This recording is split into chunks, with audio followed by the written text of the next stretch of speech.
तो यूट्यूब क्या हाल है। ये मेरी सेकंड वीडियो है और आज का टॉपिक क्या बिगिनर्स के लिए सप्लीमेंट ज़रूरी है, क्या बिना सप्लीमेंट्स के मसल बिल्डिंग नहीं हो सकती। तो आज इसी टॉपिक को हम इस वीडियो में कवर करने वाले हैं, तो बने रहिए। तो जैसे कि मैं बोलने वाला हूँ कि सप्लीमेंट्स ज़रूरी हैं। अगर आपने अभी नया आप बिगिनर्स हो, अगर आपने नया नया स्टार्ट किया है तो क्या आपको सप्लीमेंट लेने चाहिए। तो आपके साथ हुआ होगा, अगर आप स्पेशली स्किनी हो तो आपको लोग बोलते होंगे जिम में या आसपास कि जिम स्टार्ट कर दी है तो सप्लीमेंट ले ले, मास गेनर ले ले, वे प्रोटीन ले ले, क्रिएटाइन ले ले। लेकिन क्या ये सच में आपको हेल्प करेंगे? देखो, मेरा एक्सपीरियंस यही है कि विदाउट सप्लीमेंट आप स्टार्ट कर सकते हो और अपनी डाइट से ही अपना प्रोटीन और अपने आपको इम्प्रूव कर सकते हो, आप अपनी मसल बिल्डिंग कर सकते हो। तो कुछ साइंटिफिक बातें भी करेंगे हम, तो कुछ साइंटिफिक रिसर्च आपको मैं बताऊंगा इस वीडियो में बिगिनर्स के लिए। इस वीडियो में हम देखेंगे एक्चुअल रिसर्च सप्लीमेंट्स के बारे में, ठीक है।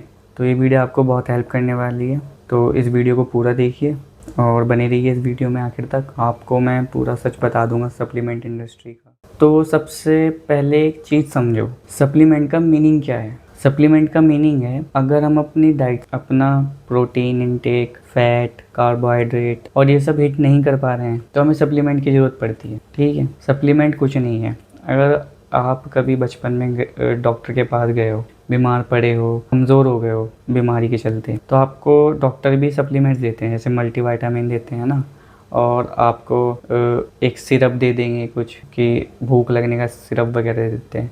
तो सप्लीमेंट आपको हेल्प करते हैं आपकी हेल्थ को इम्प्रूव करने में, ठीक है। तो अब आप उसको, अगर आप सप्लीमेंट नहीं लोगे तो ये नहीं है कि आपकी बॉडी नहीं बनी, आपका मसल बिल्ड नहीं होगा।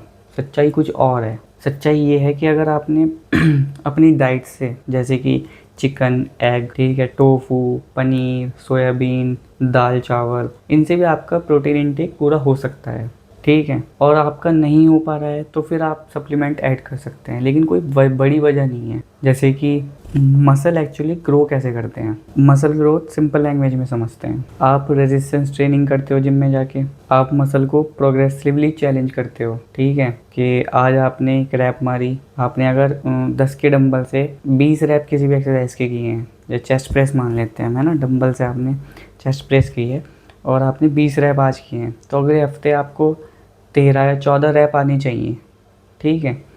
तो यही प्रोग्रेसिव ओवरलोड कहलाता है। आप ऐसा करके मसल को प्रोग्रेसिवली चैलेंज कर रहे हैं, ठीक है, और अपनी बॉडी को।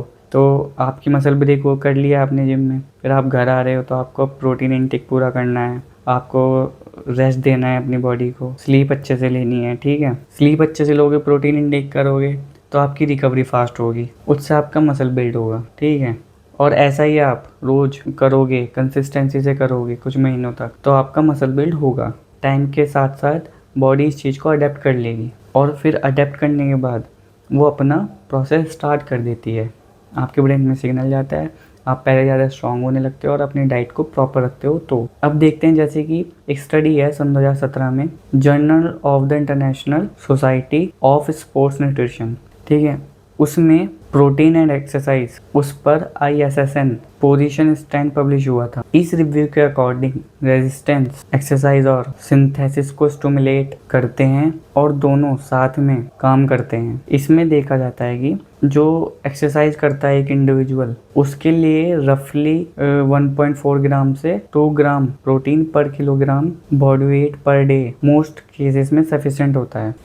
अब ध्यान दो, रिसर्च ने ये नहीं बोला है मसल बनाने के लिए वे प्रोटीन ज़रूरी होता है। रिसर्च प्रोटीन इंटेक की बात कर रहा है। अब मैं एग्जांपल से आपको समझाता हूँ। अगर कोई पर्सन 60 किलो का है, 1.6 ग्राम पर केजी प्रोटीन टारगेट करता है, उसका प्रोटीन टारगेट अप्रोक्सीमेटली 96 ग्राम पर डे होगा। अब वो 96 ग्राम प्रोटीन एग से ले, मिल्क से ले, ठीक है, और चिकन से ले सकता है, और टोफू से ले सकता है, दाल चावल से ले सकता है, पनीर से ले सकता है, सोया से ले सकता है, बस फिश से ले सकता है। बस उसको अपना प्रोटीन इंटेक पूरा करना है और वो अपना प्रोटीन इंटेक इन सब चीज़ के लेने के बाद पूरा कर पा रहा है तो वे प्रोटीन की बायोलॉजिकली नेसेसिटी क्या है? कंपलसरी नेसेसिटी नहीं है, कन्वीनियंस हो सकता। और ये डिफरेंस समझना बहुत इंपॉर्टेंट है। प्रोटीन पाउडर का रियल ट्रूथ है क्या आखिर में? अब वे प्रोटीन की बात करते हैं। सोशल मीडिया पर तो एक्सट्रीम ग्रुप हैं। एक ग्रुप बोलेगा वे प्रोटीन नहीं लिया तो बॉडी नहीं बनेगी, और दूसरा ग्रुप बोलता है कि वे प्रोटीन तो केमिकल से बनता है, उससे आपकी किडनी खराब हो जाएंगी, लीवर खराब हो जाएगा। तो आखिर सच है क्या? रियलिटी इतनी भी ब्लैक एंड व्हाइट नहीं है। Way basically milk derive protein है। अगर आप अपने डेली प्रोटीन को फूड से कंप्लीट नहीं कर पा रहे हैं, वे प्रोटीन उसमें आपकी हेल्प कर सकता है एज ए सप्लीमेंट। अब बात करते हैं, स्टडी हुई थी सन 2018 में मोर्टन और कलीग्स की सिंथेटिक रिव्यू, मेटा एनालिसिस और मेटा रिग्रेशन ने रेजिस्टेंस ट्रेनिंग और प्रोटीन सप्लीमेंटेशन से रिलेटेड 49 स्टडीज और 1800 पार्टिसिपेंट्स के डाटा को एनालाइज किया। रिसर्चर्स ने कंक्लूड किया कि प्रोटीन सप्लीमेंटेशन रेजिस्टेंस ट्रेनिंग के साथ मसल मास और स्ट्रेंथ गेन का इम्प्रूव कर सकती है। लेकिन इम्पॉर्टेंट पॉइंट है, प्रोटीन इनटेक अप्रोक्सीमेटली 1.6 ग्राम पर किलोग्राम पर डे के अराउंड पहुंचने के बाद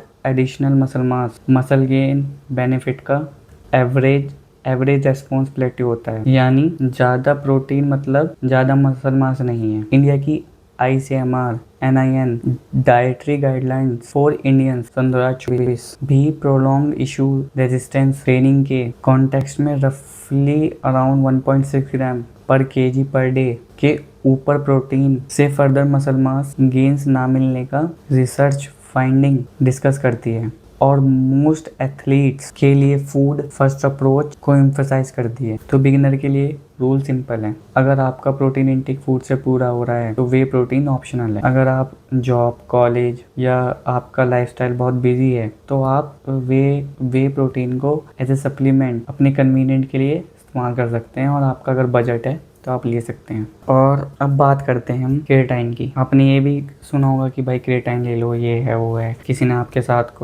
आपको भी बोला कि भाई क्रेटाइन स्टार्ट कर दे, क्योंकि वो हाल ही में इंडिया में अभी 2 साल से ज़्यादा ही ग्रो हो रहा है ना। लेकिन मैंने तो यूज़ किया है तो मैं आपको उसका पूरा सच बताता हूँ। क्रेटाइन स्टेरॉइड नहीं है कोई, क्या है ना, वो एक कंपाउंड है जो अपनी बॉडी खुद बनाती है। आपको चिकन वगैरह से मिल सकता है वो, है ना। उसका भी आप सप्लीमेंट किए, लेकिन आप एज ए बिगिनर आपको अभी ज़रूरत नहीं है। पहले अपनी फाउंडेशन को बिल्ड कीजिए, अपनी फॉर्म को सही कीजिए, उसके 2-3-4 महीने बाद आप क्रेटाइन इस्तेमाल कर सकते हैं। फिर आप रेगुलर होने के बाद 3 से 4 महीने के बाद क्रेटाइन स्टार्ट कर दीजिए, आपको वो बेनिफिट ही करेगा। फिर आप लाइफ टाइम क्रेटाइन यूज़ कर सकते हैं। और अगर आपको क्रेटाइन के बारे में बहुत अच्छे से समझना है तो मेरी पहली वाली वीडियो जाकर देखिए, उस पर मैंने पूरा खोल के बताया क्रेटाइन क्या होता है, ठीक है। लेकिन क्रेटाइन की एक रिसर्च आपको बताता हूँ मैं। 8 फरवरी सन 2021 को journal of the international society of sports and nutrition में एंटोनियो और कलीग्स ने एक पब्लिश रिव्यू किया, common questions and misconceptions of क्रेटाइन। क्या सही में साइंटिफिक एविडेंस कह रहे ने प्रूव किया, मैं आपको बताता हूँ। अगर एक एक्सरसाइज करने वाला इंडिविजुअल 3 से 5 ग्राम प्रोटीन डेली ले रहा है, उसकी किडनी पे कोई हार्म नहीं पहुंचा है, ठीक है। ये फाइनल वर्डिक्ट 23 जुलाई 2024 को एक systematic review and meta analysis electronically publish हुई। बाद में journal of strength and conditioning research के अक्टूबर सन 2024 इशू में आई। स्टडी का टाइटल था the effect of creatine supplementation on resistance training based changes to body composition. Researchers ने अडल्ट्स अंडर 50 में रेजिस्टेंस ट्रेनिंग के साथ क्रेटाइन का एडेड इफेक्ट एग्जामिन किया। तो क्रेटाइन का एविडेंस स्ट्रॉन्ग है, लेकिन सवाल, क्या डे 1 बिगिनर को क्रेटाइन लेना कंपलसरी है? नहीं। पहले मैंने जैसे बताया है, पहले अपनी फाउंडेशन बिल्ड करिए, एक्सरसाइज करना सीखिए, फॉर्म्स अच्छी करिए, फिर आप अब सप्लीमेंटेशन क्रेटाइन का स्टार्ट कीजिए। मेरी यही सलाह है, ठीक है। अब जानते हैं मास गेनर का पूरा है। मास गेनर कुछ नहीं है, आपको एक डब्बे में, आपको पता नहीं है क्या है, और सिर्फ कार्ब्स हैं और शुगर है, तो उससे अच्छा यही है कि मास गेनर ना लीजिए। वो उसमें एक स्कूप में सोचो एक 30 से 35 ग्राम के स्कूप में आपको, या 50 ग्राम के स्कूप में आपको 1500 कैलोरीज मिलती हैं। तो उसमें क्या होगा? कुछ चीज़ नहीं होगी उसमें, ठीक है। उसमें सिर्फ कुछ थोड़े बहुत केमिकल्स होंगे, प्रिजर्वेटिव्स होंगे, ठीक है, जो आपके हेल्थ के लिए अच्छे नहीं है, आपकी किडनी के लिए अच्छे नहीं होते। और इतनी सारी शुगरी एडिशनल शुगर होती है उसमें, तो आपके लिए हेल्थ के लिए अच्छी नहीं होती। उससे अच्छा आप एक कैलोरी डेंस शेक बनाइए। आपने बहुत बार देखा होगा कि बॉडी बिल्डर्स पीते हैं वो शेक, और इंडिया में बहुत फेमस है। 2 केले डालिए मिक्सी में, ठीक है, 50 ग्राम ओट्स डालिए, पीनट बटर डालिए 2 चम्मच, ठीक है, 250-300 ml दूध डालिए उसमें, ठीक है, और उसको मिलाइए, अपना पी जाइए। उसमें आपको 1200-1300 कैलोरीज मिल जाएंगी। बहुत है इतनी कैलोरीज, वही आपको सेम गेनर देता है, तो आपको गेनर लेने की कोई ज़रूरत नहीं है। उस चीज़ को तो स्किप ही करना। जितनी मेहनत हो सके, जितना खाया जा सके उतना खाइए। अब मैं आपको बताने वाला हूँ सप्लीमेंट इंडस्ट्री का पूरा असर। सप्लीमेंट इंडस्ट्रीज को पता है कि एक बिगनर जो होता है वो बहुत इम्पल्सिव होता है। एक बिगनर बहुत पेशेंट होता है, उसको एकदम अपने शरीर में चेंजेस चाहिए, ठीक है, उसको एकदम रोनी कॉलमैन बनना है। तो वो अपनी सप्लीमेंट को बेचती भी इसी तरीके से है। वो अपनी सप्लीमेंट को बेचने के लिए बहुत ड्रामेटिकली और साइंटिफिकली वर्ड यूज़ करती है, जैसे कि extreme, anabolic, hardcore, test booster, muscle explosion, कि ये जैसे वो कुछ अगर अपना सप्लीमेंट बेचिए साइंटिफिक फार्मूला, ये सब नहीं करते। आपको फंसाने की सारी साजिश होती हैं। अगर आपको कोई सप्लीमेंट लेना है तो आप पहले उसके बारे में पढ़िए, उसके लेबल पे पढ़िए, पीछे क्या लिखा है, कब वो एक्सपायर होने वाला है, कौन कौन से इंग्रेडिएंट्स हैं, उन इंग्रेडिएंट्स को सर्च कीजिए, किससे क्या आपको बेनिफिट मिलता है, क्या नुकसान है कौन से इंग्रेडिएंट्स का। वो कंपनीज तो लिख देंगी कि भाई ये है साइंटिफिक फार्मूला, लेकिन सच क्या है? सच ये है, साइंटिफिक साउंडिंग का मतलब ये नहीं होता कि वो साइंटिफिकली प्रूवन भी है। इंडिया में हेल्थ सप्लीमेंट न्यूट्रास्यूटिकल्स फसाई के सन 2016 रेगुलेशंस के फ्रेमवर्क में ये कवर्ड है। ICMR NIN सन 2024 dietary guidelines food first approach पर स्ट्रॉन्ग एम्फसाइज करती है और प्रोटीन सप्लीमेंट पाउडर के हाई इंटेक को एडवाइस नहीं करती। इसका मतलब ये नहीं कि हर सप्लीमेंट फेक है, और इसका मतलब ये भी नहीं है पॉपुलर इन्फ्लुएंसर ने एक सप्लीमेंट को प्रमोट किया और वो 100% आपको रिजल्ट देगा और वो 100% सही है। उसके एक इन्फ्लुएंसर के आपने बाइसेप देखे, क्या वो लैब टेस्टेड है? नहीं ना। आपको कैसे पता कि उसने स्टेरॉइड लिया है या उसकी नेचुरल बॉडी है? तो किसी इन्फ्लुएंसर को देख के आप इतने भावुक मत हो जाइए कि उसने ये सप्लीमेंट लिया तो आपकी भी बॉडी वैसी बन जाएगी। उसकी मेहनत देखिए, वो पता नहीं 4-5 साल से उसी चीज़ में लगा पड़ा है और आपको भी 2-3 महीने हुए हैं। तो ज़्यादा इम्पेशेंट मत होइए, ये बहुत टाइम कंज्यूमिंग प्रोसेस होता है अपने आप को ट्रांसफॉर्मेशन करना, खासकर मसल बिल्डिंग करना। तो मेरा कहना यही है, जब भी कोई भी सप्लीमेंट लो तो उसके बारे में पढ़ो, उसके इंग्रेडिएंट्स पढ़ो, उसके लेबल्स पढ़ो, ठीक है, और तभी डिसीजन लो जब भी आप सप्लीमेंट लोगे अपना। तो मेरी तो यही एडवाइस है।